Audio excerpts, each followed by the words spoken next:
আসসালামু আলাইকুম। Recipe by beauty চ্যানেলে আপনাদেরকে স্বাগত জানাই। আজ আপনাদের সঙ্গে শেয়ার করব পটলের মধ্যে ডিম দিয়ে দারুণ একটা রেসিপি। এই রেসিপিটা গরম ভাত, রুটি, পরোটা সবকিছুর সঙ্গে কিন্তু খুবই ভালো লাগে। আপনারা একবার রান্না করে খেলে বুঝতে পারবেন কতটা সুন্দর হয়। তো অবশ্যই স্কিপ না করে পুরো রেসিপি দেখে নেবেন।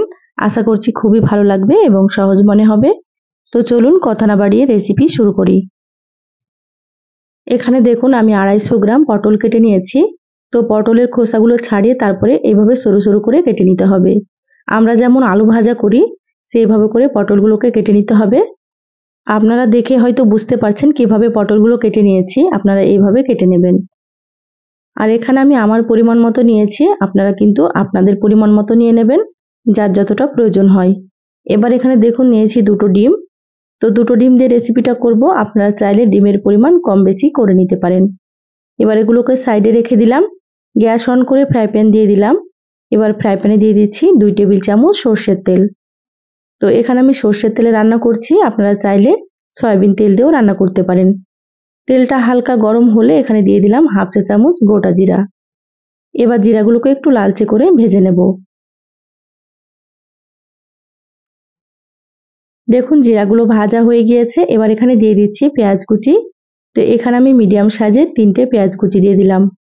এই রেসিপিতে পেঁয়াজের পরিমাণ একটু বেশি দিলে খেতে ভালো লাগবে।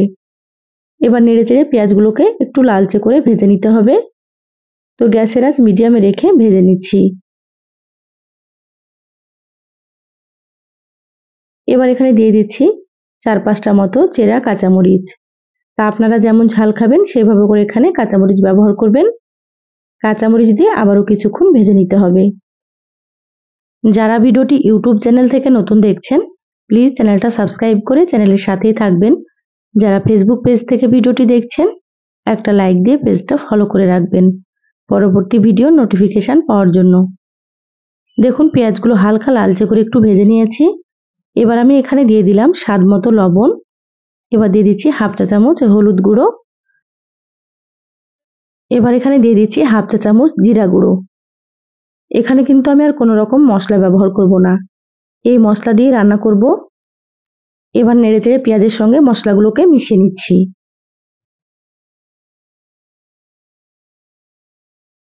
এই পর্যায়ে আমি কিন্তু গ্যাসের আঁচটা মিডিয়ামে রেখেছি।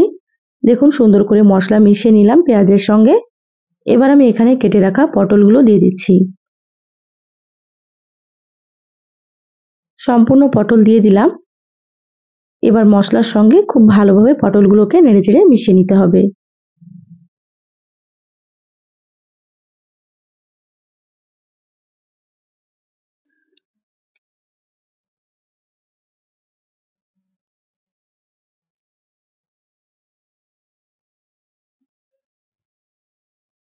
দেখুন পটলগুলো মশলার সঙ্গে খুব ভালোভাবে নেড়েচেড়ে মিশিয়ে নিলাম। এবার আমি 5 মিনিটের জন্য ঢাকা দিয়ে দিচ্ছি। আর এই পর্যায়ে গ্যাসের আঁচটা মিডিয়ামে রাখতে হবে, হাই হিটে রাখা যাবে না, তাহলে কিন্তু পটলগুলো পুড়ে যাবে। তো দেখুন 5 মিনিট পর আমি ঢাকাটা খুলে নিলাম। আবারও পটলগুলো খুব ভালোভাবে একটু নেড়েচেড়ে নেব। পটলে কিন্তু কোনো রকম পানি দেওয়া যাবে না, পানি ছাড়াই পটলগুলো খুব সুন্দর করে সেদ্ধ করে নিতে হবে। সেজন্য গ্যাসের আঁচ মিডিয়ামে রেখে ঢাকা দিয়ে সেদ্ধ করে নিতে হবে, আর মাঝে মাঝে ঢাকা খুলে একটু নেড়েচেড়ে নিতে হবে। তো আবারও আমি ঢাকা দিয়ে দিচ্ছি। আপনারা কিন্তু এইভাবে ঢাকা দিয়ে সেদ্ধ করে নেবেন। প্রায় 6 থেকে 7 মিনিট পর আবারও আমি ঢাকাটা খুলে নিলাম। পটলগুলো সেদ্ধ প্রায় হয়ে গিয়েছে। আপনারা একটু সময় নিয়ে সেদ্ধ করবেন, তাতে করে সুন্দর মতো পটল সেদ্ধ হবে আর খেতেও বেশ ভালো লাগবে। এবার গ্যাসের আঁচটা হাই হিটে রেখে একটু ভাজা ভাজা করে নেব। আমার চ্যানেলে আরো অনেক রেসিপি আছে, চাইলে কিন্তু আপনারা দেখে নিতে পারেন। আমি সবসময় সহজ রেসিপি আপনাদের সঙ্গে শেয়ার করার চেষ্টা করি। রেসিপিগুলো খেতে ভীষণ ভালো লাগে। আপনারাও একবার রান্না করে খেয়ে কমেন্ট করে জানাবেন আপনাদেরকে কেমন লেগেছে। দেখুন পটলগুলো কিন্তু অনেকটাই ভাজা ভাজা হয়ে গিয়েছে আর কালারটাও কিন্তু চেঞ্জ হয়ে গিয়েছে।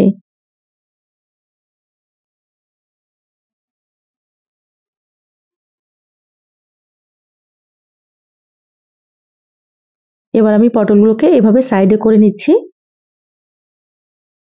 এবার আমি এখানে দিয়ে দিচ্ছি ডিম। আমি 2টো ডিম দিয়ে দিচ্ছি, আপনারা চাইলে এখানে 1টা বা 2টো বা 3টে ডিমও আপনারা দিতে পারেন। আপনাদের প্রয়োজন মতো দিয়ে দেবেন। এবার ডিমের উপরে সামান্য একটু লবণ দিয়ে দিচ্ছি। লবণ যেহেতু আগে দেওয়া আছে পটলে, সেজন্য খুব বেশি দেওয়া যাবে না। আপনারা এখানে সামান্য পরিমাণে একটু লবণ দিয়ে দেবেন। এবার পটলের সঙ্গে খুব ভালোভাবে ডিমকে মিশিয়ে নিতে হবে। আর এই পর্যায়ে আমি গ্যাসের আঁচটা মিডিয়ামে রেখেছি। গ্যাসের আঁচ মিডিয়ামে রেখে খুব ভালোভাবে ডিম মিশিয়ে নিতে হবে। আর এভাবে করে একটু ঝুরি ঝুরি করে নিতে হবে। তাতে করে ডিম পটলের সঙ্গে খুব ভালো মতো মিশে যাবে। একটু সময় নিয়ে আপনারা করে নেবেন। আর ডিম দেওয়ার পরে কিন্তু খুব বেশিক্ষণ ভাজা যাবে না, হালকা করে ভেজে নিতে হবে, না হলে কিন্তু ডিমগুলো শক্ত হয়ে যাবে, খেতে ভালো লাগবে না। ডিম দেওয়ার পরে আমি প্রায় 2 মিনিট মতো ভেজে নিয়েছি। দেখুন ভাজা হয়ে গিয়েছে। পটলের সঙ্গে কিন্তু ডিম সুন্দর মতো মিশে গিয়েছে। এবার আমি এখানে দিয়ে দিচ্ছি 1/2 চা চামচ ভাজা জিরা গুঁড়ো। রান্নার শেষে ভাজা জিরার গুঁড়োটা দিলে ফ্লেভারটা খুবই ভালো আসবে। আপনারা অবশ্যই একটু দেওয়ার চেষ্টা করবেন। এবার নেড়েচেড়ে মশলাটাকে খুব ভালোভাবে মিশিয়ে নিচ্ছি।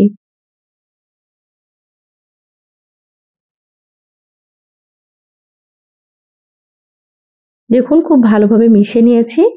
রান্না হয়ে গিয়েছে, গ্যাস বন্ধ করে দিচ্ছি। এবার আমি প্লেটে তুলে নেব। তো প্লেটে তুলে নিয়ে তারপরে আপনাদেরকে দেখাচ্ছি।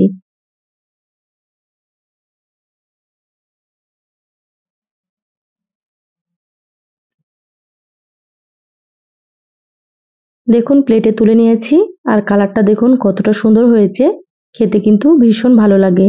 গরম ভাত, রুটি, পরোটা সবকিছুর সঙ্গে কিন্তু আপনারা এটা খেতে পারবেন। তো অবশ্যই একবার রান্না করে খেয়ে দেখবেন। তো সহজ রেসিপিটা কেমন লাগলো চ্যানেলের কমেন্ট বক্সে কমেন্ট করে জানাবেন। ভালো লাগলে একটা লাইক দিয়ে যতটা সম্ভব ভিডিওটা আপনারা শেয়ার করে দিবেন। সবাই ভালো থাকবেন, সুস্থ থাকবেন। দেখা হবে নতুন রেসিপিতে। ধন্যবাদ সবাইকে। আল্লাহ হাফেজ।